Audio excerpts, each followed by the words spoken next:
જી ક્યાં અને આજે શું કાર્યક્રમ આપતા રહેશે? આજે નિસહાય માનવ કલ્યાણ સંઘ વડોદરા દ્વારા મહાત્મા ગાંધીનગર ખાતે અમે ગાંધી વંદના કરી, ભજન કર્યા અને ગાંધીજીને શ્રદ્ધાંજલિ આપી. ગાંધીજીના સિદ્ધાંતોની બધા વાતો કરે છે, પણ એના આદર્શોને કોઈ વળતું નથી. એટલે અમારી નમ્ર પ્રાર્થના કે ગાંધીજીના આદર્શોને અમલમાં મૂકે અને એમણે જે વિચારસરણી વ્યક્ત કરી હતી એ દેશમાં એનો અમલ થાય અને સમાજમાં સુધારો થાય એવી અભ્યર્થના. પ્રકાશભાઈ. નિસહાય માનવ કલ્યાણ સંઘ વડોદરા દ્વારા કે જે 35 વર્ષથી આ સંસ્થા પ્રજ્ઞાચક્ષુઓ, દિવ્યાંગો, વિધવા, ગરીબી રેખાથી નીચે જે નબળા વર્ગો છે એના માટે ચાલી રહી છે.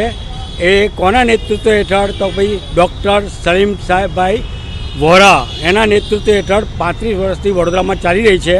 આજે 2 ઓક્ટોબર આ નિમિત્તે ગાંધીજીનો જે જન્મદિવસ છે એ નિમિત્તે અમે સૌ પ્રજ્ઞાચક્ષુઓ, દિવ્યાંગો એકઠા થઈ અને ગાંધીજીને એક શ્રદ્ધાંજલિના રૂપમાં કહો તો પણ ચાલે, પણ અમે એક જે ગાંધીજીનો જે 3 વસ્તુનો સિદ્ધાંત હતો એ આજે અમે સમજાવવામાં આવ્યો. પહેલો છે સત્ય, બીજો છે અહિંસા અને ત્રીજું છે બ્રહ્મચર્ય.